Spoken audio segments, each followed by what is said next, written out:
신앙 고백하심으로 새벽 예배 드립니다.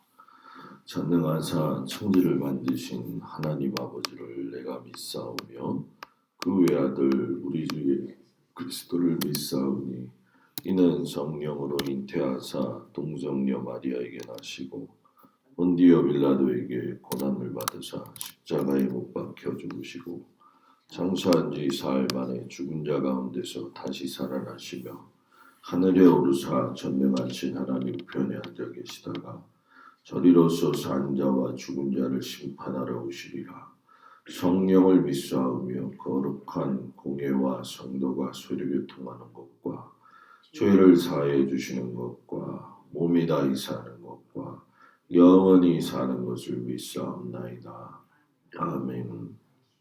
426장 찬양합니다.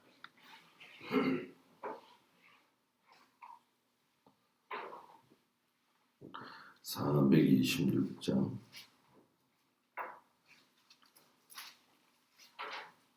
이 죄인을 완전케 하시옵고 내 맘속에 영원히 거하소서.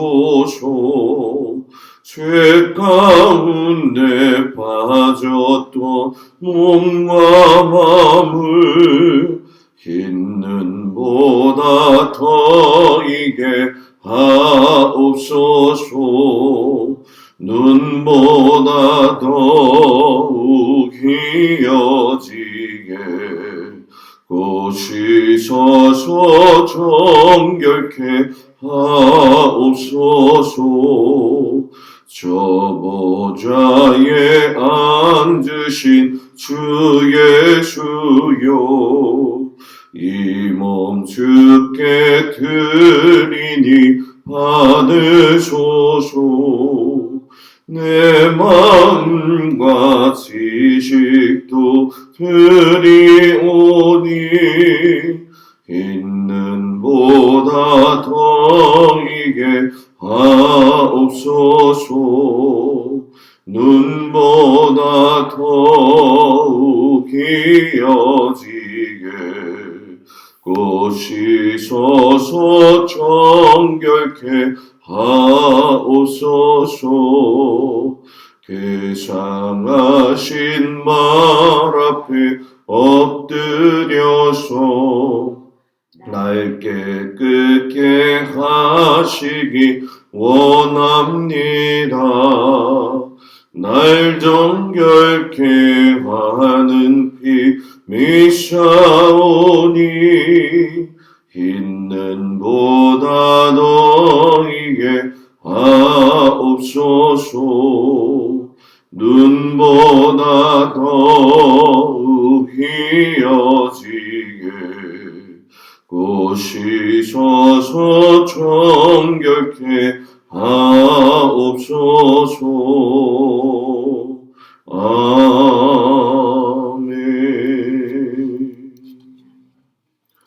욥기 20장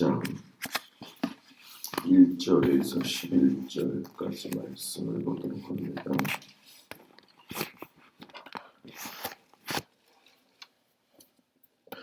욥기 20장 1절에서 11절까지 말씀을 곧 교독하겠습니다. 나아맛 사람 소발이 대답하여 이르되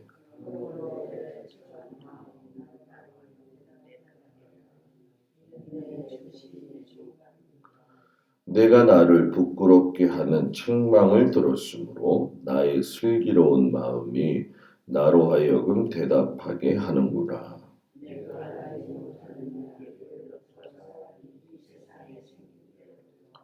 악인이 이긴다는 자랑도 잠시요 경건하지 못한 자의 즐거움도 잠깐이니라.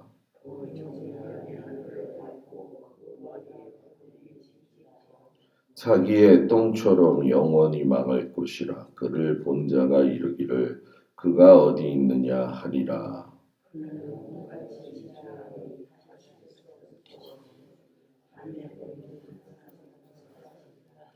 그를 본 눈이 다시 그를 보지 못할 것이요 그의 처소도 다시 그를 보지 못할 것이며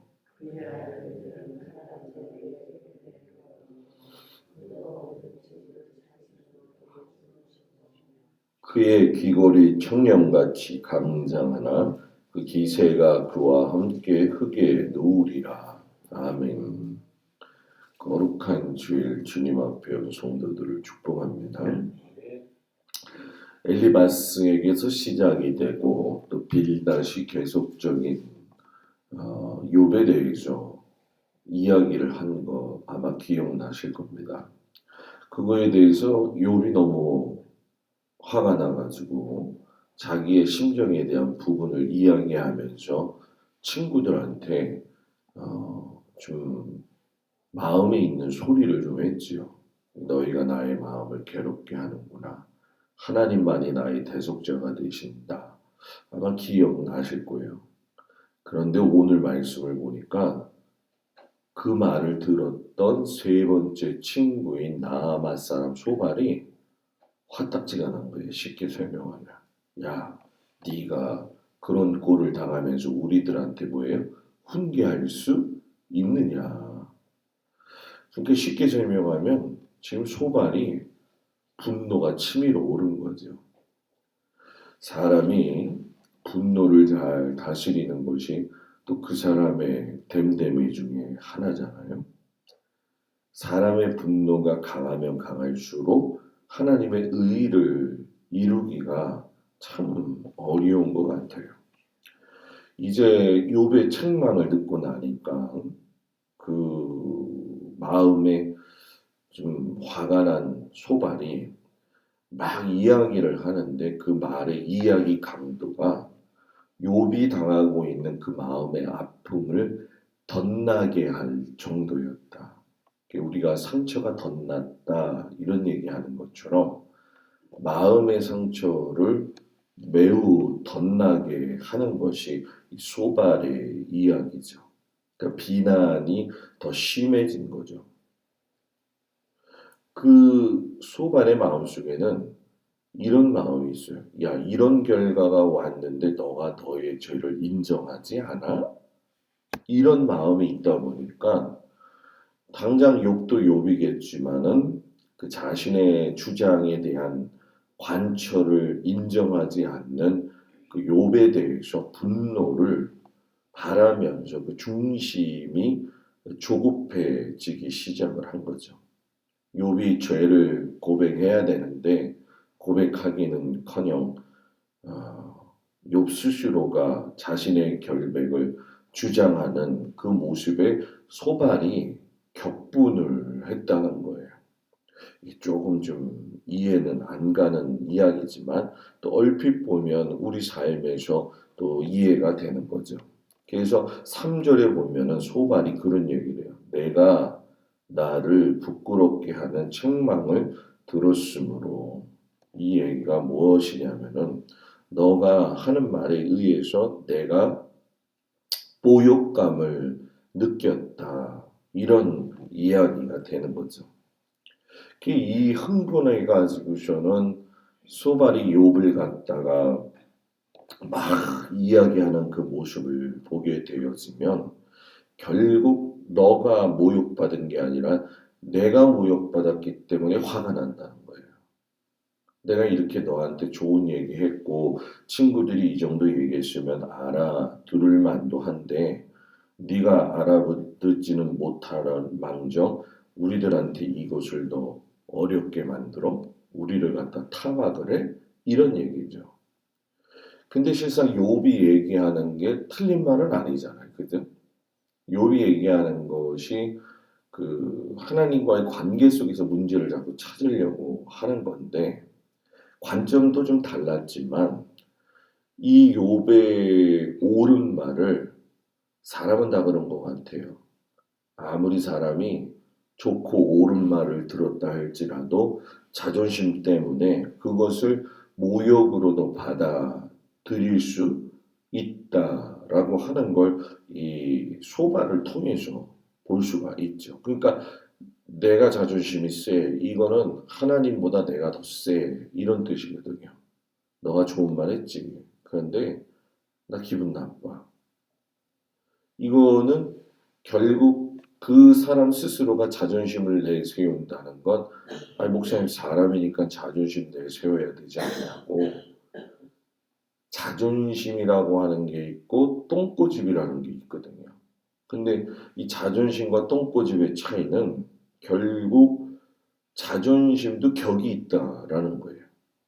자존심도. 그래서 마음속에서 내가 내 생각이 옳은데 하면서 이것을 뿌리치는 건 구원의 삶을 살아가는 데 있어서의 또 걸림돌이 되어진다는 거죠. 그래서 4절에 보게 되면 내가 알지 못하느냐 예로부터 사람이 이 세상에 생긴 때로부터 세상이 있어 온 이유로 악인이 이긴다는 자랑도 잠시이고 경건하지 못한 자의 즐거움도 뭐예요? 잠시뿐이다. 그러니까 소발은 악인들이 기쁨을 누리고 있다 할지라도 그것이 금방 사라져서 번성하지 못할 것이다. 이렇게 이야기를 하는 거죠. 그러니까 이 얘기는 하나님은 악인을 멸하신다. 그리고 악인이 당하는 고통은 그 사람에 대한 하나님의 응분의 대가다. 이렇게 얘기를 해요. 근데 이 말이 맞는 것 같은데 문제는 뭐냐면 이 얘기는 선제 조건이 있어요. 욥은 너는 악인이라는 거죠. 이게 선제 조건이 되어지는 거예요. 그런데 이 지금 욥은 아파서 신음하고 어려움 속에서 마음 힘들어하고 있는데 너 악인이야. 이건 정말 힘든 이야기잖아요. 그죠? 그냥 이건 쉽게 설명하면 어떤 하나의 거짓 논리를 만들어내기 위해서 껴맞추게 하는 거죠. 그러니까 어떤 결과가 일어났는데 그 결과는 이러이러한 거야 라고 했을 적에 결과의 원인이 어디에서 시작이 됐느냐 이건 생각하지 않은 소발의 짧은 생각이라는 거죠. 그래서 6, 7절에 가서 보면 그 존귀함이 하늘에 닿고 그 머리가 구름에 미칠지라도 자기의 똥처럼 영원히 망할 것이라. 그를 본 자가 이르기를 그가 어디 있느냐. 악인들의 존귀함이 하늘에 닿고 그 머리가 구름에 미칠지라도 뭐예요? 똥처럼 영원히 멸망할 것이다. 이런 얘기죠. 언젠가는 반드시 멸망할 거다. 그러니까 똥이라는 얘기를 하는 건 뭡니까? 우리가 똥을 지저분하고 역겹고 이렇게 생각하는 것처럼 너의 삶도 악인의 삶이기 때문에 그 마지막은 여러분 뭐예요? 역겨울 것이고 혐오스러울 것이다 라고 이야기하면서 욥을 아예 그냥 악인으로 저주하고 퍼붓는 결과를 가져왔다는 거예요. 그러나 우리가 잘 알고 있는 것처럼 욥은 악행의 그 사람의 결과로 인해 가지고 재앙을 당해서 망한 게 아니라 하나님의 섭리 가운데에서 그는 사단 안에서의 자신의 신앙을 지키는 그런 모습으로 맨 처음에 일이 시작된 거 아마 기억을 하실 거예요. 그래서 우리가 어려움을 겪고 있는 그 사람들을 바라보면서 악인이 반드시 망한다. 이런 진리는 사용하지 않는 것이 굉장히 중요한 거죠. 8절에 보게 되면 그는 꿈같이 지나가니 다시 찾을 수 없을 것이요 밤에 보이는 환상처럼 사라지리라. 이 얘기는 여러분 뭡니까? 악인을 본 눈이 다시 그를 보지 못할 것이며 그리고 사회에서 높은 지위나 이런 그런 것을 누렸던 악인이라도 다시 보지 못할 것이다. 이 얘기는 너도 악인이니까 너가 죽으면 흔적조차 없이 사라져 버릴 거야. 여러분 친구 중에 이런 친구가 있으면 어떨 것 같아요? 네? 여러분 진짜 너무 힘든데 와가지고선 너 악인이야 이런 얘기를 들으면 이거 뭐 억장이 무너지는 얘기죠. 근데 그런 사람 말하는 그런 말하는 사람이 의외로 많습니다, 여러분. 의외로 많아요. 그냥 아무 생각 없이 그냥 보이는 대로만 얘기할 때가 많이 있죠. 근데 여러분 더 놀란 게 뭐냐면 이 소발이 굉장히 무뚝뚝하고 굉장히 참 남의 감정 생각하지 않는다는 게 뭐냐면 10절에서 나와요. 그의 아들들은 이 얘기는 뭐냐면 너의 자식들은 가난한 자에게 은혜를 구하겠고 그도 얻은 재물을 자기 손으로 도로 줄 것이며 이게 무슨 얘기입니까? 너희 자녀들 죽은 거 결국은 아버지 죄값 때문에 죽은 거야. 이 얘기를 하는 거예요. 그러면서 11절에 가서 그의 기골이 청년같이 강장하나 너가 아무리 생전에 기세가 등등하다 할지라도 그 기세가 함께 흙에 누우리라 결국 너도 질병 얻어 죽게 될 것이다. 이런 얘기를 해요. 오늘 말씀은 참 어떻게 보면 굉장히 어려운 말씀이죠. 그래서 여기서 우리가 볼 수 있는 건 소발이 결국은 이런 거죠. 욥이 말한 거에 기분이 나쁜 거고 그 기분 나쁜 거에 대해서 자기 분노를 감정을 다스리지 못해요. 그래서 사람이 자기 감정을 다스리는 게 정말 중요하다. 자기 감정 다스리지 못하면 얼굴 변해, 입에서 나오는 말이 변해, 또 행동이 변화되어지는 거죠. 내 감정을 자제하지 못하면 나 혼자만의 문제가 아니라 다른 사람과의 관계 속에서도 우리가 그 사람을 저주할 수도 있구나 그런 거죠. 그리고 여러분들이 아마 그런 경우를 당했다 하면서도 많은 걸 느끼지 않습니까? 오늘 우리가 믿음의 사람으로 살아간다는 건 어쩌면 이 소발처럼 내가 믿는 그 신앙이 전부라고 생각하고 다른 사람에게 어려움을 줄 때가 있을 수도 있다라는 거죠. 그래서 항상 제가 우리 성도들과 같이 은혜를 나누는 건 항상 하나님 앞에 감사함을 가지고 사는 사람은 그 감사한 마음에 의해서 훈련되어지게 돼 있어요. 훈련되어지게 돼 있어요. 지금 막 아닌 것 같은데 하나님 감사합니다 하다 보면 자신의 마음의 감정도 순화가 되어지고 내 삶의 태도도 바뀌어지는 거죠. 왜? 감사하니까. 감사하니까. 그래서 저도 그렇고 우리 성도들이 하루하루의 그 삶이 하나님 앞에 늘 감사함으로 인해서 다른 사람도 유익하고 나도 유익할 수 있는 그런 믿음의 성도들이 되었으면 좋겠습니다. 항상 감정을 자극하는 사탄의 괴계에 빠지지 아니하고 성령님의 도우심을 구하고 사는 우리 모두가 되기를 주의 이름으로 축복을 드립니다. 오늘 아침 예배 9시입니다. 기도합니다. 거룩한 주일 하나님 앞에 이른 새벽에 나와 말씀을 듣고 힘을 얻는 성도들을 축복합니다. 하나님 함께하여 주셔서 감사하는 마음을 가지고 살아갈 수 있는 은혜를 우리 가운데 허락하여 주시옵소서. 형편과 사정을 돌아보게 하시고 그 순간순간 하나님 앞에 진실된 마음을 가지고 잘 섬기며 갈 수 있는 저희들 되어지도록 인도하여 주시옵소서.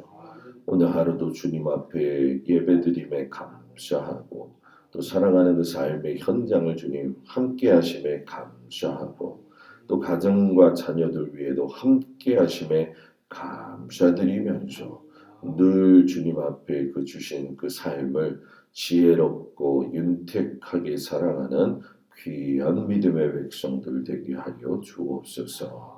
예수님의 이름으로 기도드렸습니다. 아멘.